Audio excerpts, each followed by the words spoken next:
लेकिन हम लोग को वहाँ पे भी सही जवाब हम लोग को नहीं मिल रहा है। हम लोग सबसे पहले हम लोग यहाँ सीओ बोले कि डीसी के पास जाना है, डीसी के पास गए तो वहाँ से हम लोग को भेज दिए कि नहीं जाइए। हम लोग को वहाँ से नहीं मिल पाए। हम लोग प्रधान सचिव के पास गए, वहाँ पर भी हम लोग को भेज दिए। बाउंड्री करके वहाँ पर जमीन को यूज करे, जैसे रेलवे का होता है ना, जो बनता है अंडर पासिंग जो होता है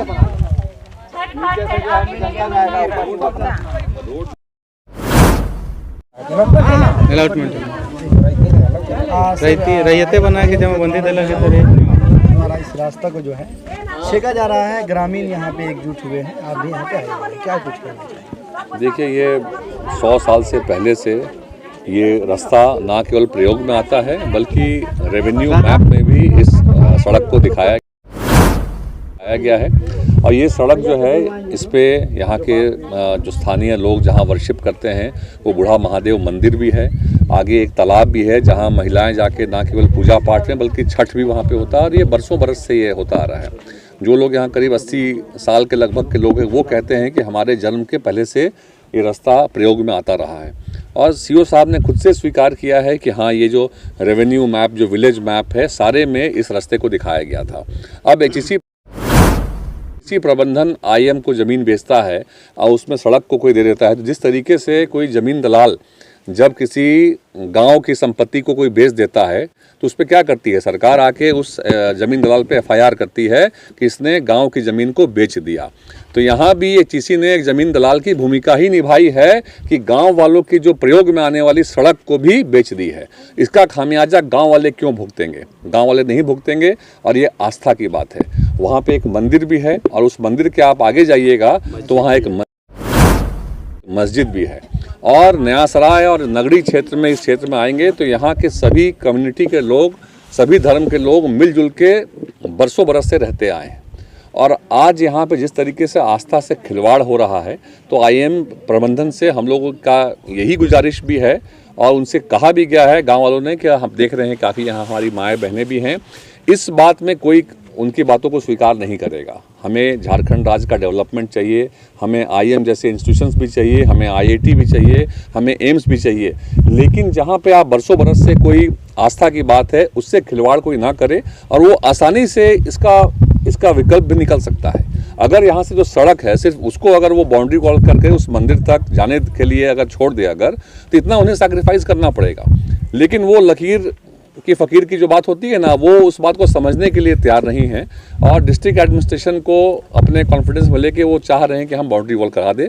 लेकिन गांव वालों ने, सभी लोगों ने ये ठान लिया है कि वो अपने प्राण देने पे भी पीछे नहीं हटेंगे, लेकिन ये रास्ता वही रहेगा। सर, जमीन दलालों का जो है मनोबल जो है दिन ब दिन बढ़ते चला जा रहा है और कहीं ना कहीं पे कुछ अधिकारी भी इसमें जो है संलिप्त है, उसके वजह से जो है इस तरह का जो है काम को जो लोग अंजाम दे रहे हैं। देखिए, इस प्रकरण में तो एचईसी को जो मैंने कहा तो एचईसी प्रबंधन ने बिल्कुल जो आगे एचईसी को ज़मीन मिली थी अपने फैक्ट्री के लिए, फैक्ट्री के बाद उनके वर्कर्स के रहने की जगह बनानी थी, कम्युनिटी को बढ़ाने के लिए अलग अलग सामाजिक सुरक्षा के जो काम होते हैं वो करने थे, इसके लिए उन्होंने ज़मीन अधिग्रहण किया था। लेकिन ये शुरुआत पे आप उसके जड़ पे जाएंगे, यहाँ पे सारे विस्थापित लीडर्स भी हैं।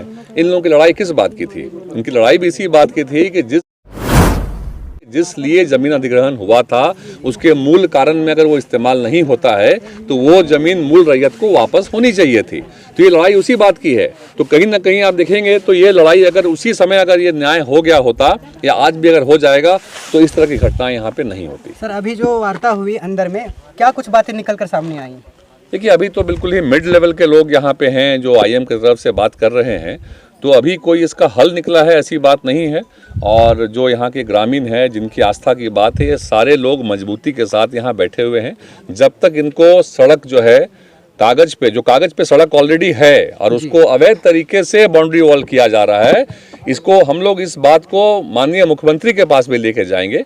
क्योंकि इस राज्य में ये परंपरा, ये झारखंड राज्य अलग क्यों हुआ था? ये अलग इसलिए हुआ था कि ये राज्य एक अलग राज्य है। यहाँ की परंपरा, यहाँ की भाषा, यहाँ की संस्कृति बिल्कुल अलग है। इसीलिए उन्होंने 32 के खतियान को भी लागू किया है यहाँ पे।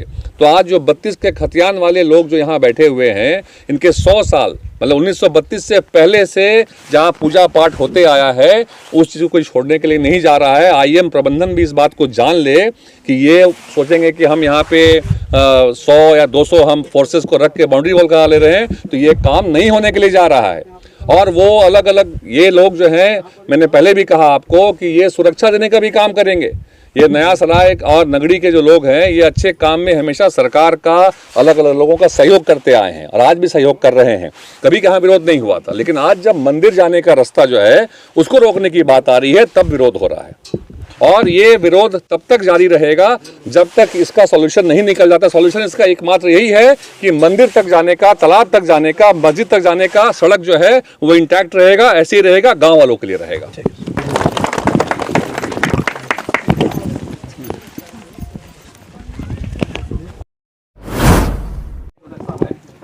आईएम प्रबंधन के द्वारा जो है रास्ते को बंद कर दिया जा रहा है। सारी ग्रामीण एकजुट हुए हैं, क्या कुछ कहना चाहेंगे? इसमें हम लोग कहना चाहेंगे कि ये हम लोग मुड़मा मौजा के रहने वाले हैं।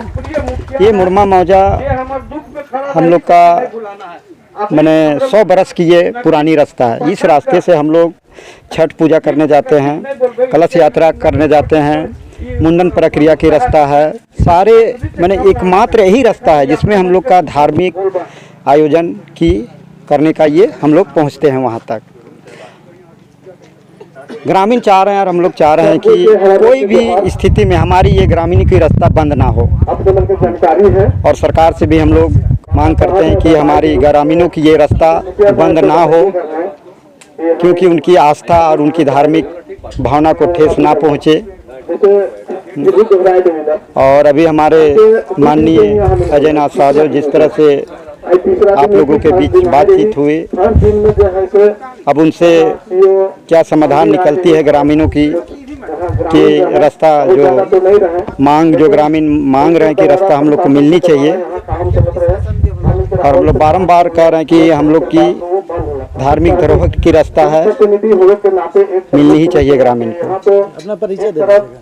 मेरा नाम हुआ शिवशंकर बैठा जी, मैं मियाँसराय के मुड़मा मौजा का रहने वाला हूँ। अभी हमारे साथ जुड़ चुकी हैं नगरी प्रखंड की जिला परिषद श्रीमती पूनम देवी जी, तो आइए उनसे जानते हैं।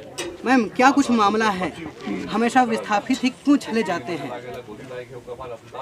जो उनका धार्मिक धरोहर स्थल है, जैसा यहाँ ग्रामीणों ने बताया कि जैसे जब उन्हें विस्थापित की थी तो केवल सबको 10-10 डिसमिल ज़मीन दी, धार्मिक स्थल के बदले या खड़ा स्थल के बदले या फिर मसना स्थल, वो ज़मीन नहीं दिया गया चिन्हित करके, और उसका खामियाजा आज ग्रामीण भुगत रहे हैं। अब जो ग्रामीण बचा के रखे हैं वो जगह आज आईएम प्रबंधन छीन ले रहा है।